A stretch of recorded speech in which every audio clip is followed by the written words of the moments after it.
নৌকা আমরা চালাই 10 লিটার 12 লিটার 14 লিটার। এটার নাম কি?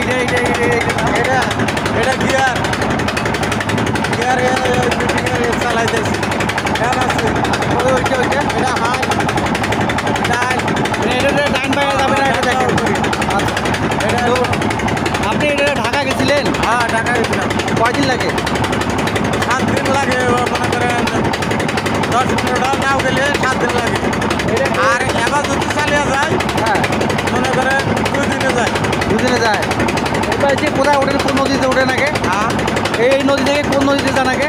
আর এই নদী দিয়া মনে করেন একবারে তোমরা শুরু হইয়া আচ্ছা, এই বাঙাল বুয়া পুরো নদী এইটা চালাইতে যায়, কখনো পাকের মধ্যে পড়েন নাই? করছি। তখন কি হয়? তখন মনে করেন 1 মিনিট ধরে যায়। এই নৌকা ডুবে যায় না? কিছু হবে না? না ডোবে, কত ডোবে মনে করেন মাঝখানে তো গেলে আছে ডুবে থাকা। আচ্ছা, এমন কখনো হয় নাই যে আপনি ওই নৌকা চালাইতে যায় কখনো ঝড়ের মুখে পড়েন নাই? না না ঘরের মধ্যেও করছি। আমি একবার মনে করেন নারায়ণগঞ্জ পাট নিয়ে গেছি, মনে করেন নৌকা পাটের মধ্যে পড়ে গেছে ওটা। তখনও মনে করেন আল্লাহ বাঁচাইছে। আচ্ছা, কখনো এমন হয় নাই যে নৌকা ডুবে গেছে? না না না হয় নাই? আর যমুনা সেতু ব্রিজের সাথে মনে করেন নৌকা বাইজা আনারে বাইজা গেছে পাট সহকারে। এটা কিনারে চাপিয়া মনে করেন পরে আমরা তুলছি। আচ্ছা, এই নৌকা চালানো আপনারা রাত্রে কটা পর্যন্ত চালান? হ্যাঁ। রাত্রে কটা পর্যন্ত চালান? রাতে মনে করেন 1টা বাজে 2টা বাজে। রাত্রে এই পরিবেশটা কেমন দেখা যায়? রাত্রে পরিবেশটা কেমন দেখা যায়? পরিবেশ মনে করেন রাত্রে মনে করেন 8টা 9টা পর আর কি রেট ওটা আসুন। তারপরে মনে করেন আপনি শুরু রাতে 10টা 11টার সময় চালাবো। এখানে এই যে ডাকাতি হয় না, নৌকা ডাকাতি হয় না? হয় না। আচ্ছা, অনেকে যে জিন ভূত বিশ্বাস করে, জিন ভূত হ্যাঁ। আপনি কখনো দেখছেন এগুলো রাতে? না না ও নাম আমার কোনো সময় করে নাই। দেখেন না? আচ্ছা, ডাকাতি হয় ওই যে ওই সাইডে গেলে হচ্ছে ডাকাতি হয়। রাত্রে হয়। 2 বছর আগেও হয়েছে ডাকাতি। আপনাদেরকে কিছু বলে না? না রাত্রিদেরকে বলে? ভূতের সামনে ওটা হয় হয় না? তা এখানে এমনি কোনো সমস্যা তো নাই? না না। তাহলে আপনার এই ঠিকানাটা বলেন, পুরো ঠিকানাটা বলেন, আপনার কোথায়, আপনার পুরো ঠিকানাটা বলেন, আপনার নাম বলেন। আমার নাম সিরাজুল ইসলাম, আচ্ছা, বাড়ি? বাড়ি রৌমারি রৌমারি। আপনি এই নৌকাটা, গোয়ালেশ্বর আচ্ছা, গোয়ালেশ্বর। তাহলে আপনি রৌমারি টু চিলমারি এতদূর আপ ডাউন করেন নাকি? হ্যাঁ আপনার আচ্ছা, এখানে আপনার রৌমারি থেকে চিলমারিতে যদি পার পিস আসতে চায় কয় টাকা করে পড়বে? পার পিস মনে করেন 100। 100। আর আপনাদের আশেপাশে কী কী থানা আছে? আশেপাশে কী কী থানা আছে? আর ওটা মনে করেন 90 এইভাবে চালানো। না, বললাম আশেপাশে আপনাদের কী কী থানা আছে? থানা কটা? রৌমারি, হ্যাঁ রাজীবপুর, হ্যাঁ। দাঁতভাঙ্গা, আচ্ছা পশ্চিমেশ্বর আচ্ছা। আর হলো জলখানা। ও আচ্ছা আচ্ছা, এগুলো কি সব নৌপথে যাইতে হয়, নৌকাতে করে? আচ্ছা, এই পাশে আপনাদের জীবনযাত্রার মান কেমন? মানুষ কী করে? বেশিরভাগ মানুষ কী করে? কৃষিকাজ করে, কৃষিকাজ করে। আপনাদের এখানে কোন ফসলটা মাছ ভালো হয়? মারে। মাছ মারে। তাহলে কোন ফসলটা বেশি ভালো এখানে হয়? কোন ফসলটা ভালো উৎপাদন হয়? ভুট্টা, ভুট্টা আর বাদাম? বাদাম আছে। আবার তারপরে মনে করেন নির্যাবাদ করে। আপনি এই পেশায় কতদিন থেকে আছেন? 10 বছর। এটা কি আপনার নিজের নৌকা? না এটা মালিকের আছে। মালিকে? এরকম নৌকা একটা বানাইতে কত টাকা খরচ হয়? 4 লাখ টাকা গেছে।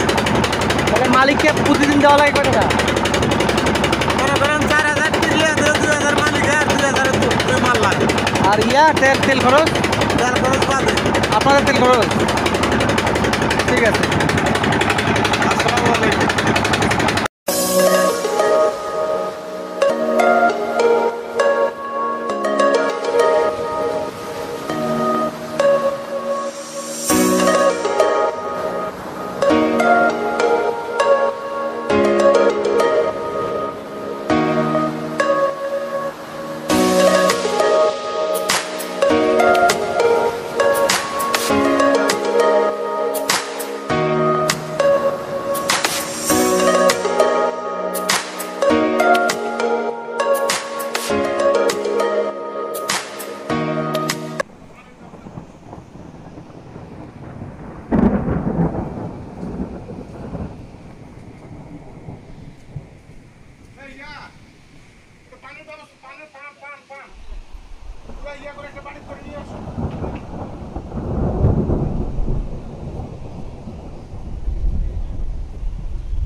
Masura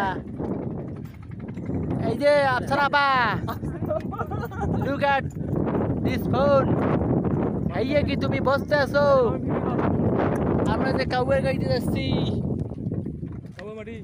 this is horse this is horse rider এই হাই দাও বলো হাই বলো দেখতেছেন বলো হাই বলো বলো না এই লক্ষ্মীটি বলো না লক্ষ্মীটি এই আমার লক্ষ্মীটি লজ্জা পাচ্ছে লক্ষ্মীটি হাই বলো না এটা কি সুন্দর লোক দেখতেছে লক্ষ্মীটি হাই বলে না ঠিক আছে থ্যাংক ইউ ঠিক আছে জনাব অসংখ্য ধন্যবাদ ভিডিও দেখছেন নাকি হ্যাঁ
এখানেই শেষ হলো চিলমাই টু রৌমারী নৌকাযোগে ভ্রমণ।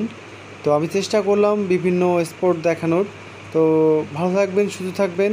আবারও সবাইকে শুভকামনা জানিয়ে শেষ করছি আজকের আমাদের ভিডিও। আসসালামু আলাইকুম।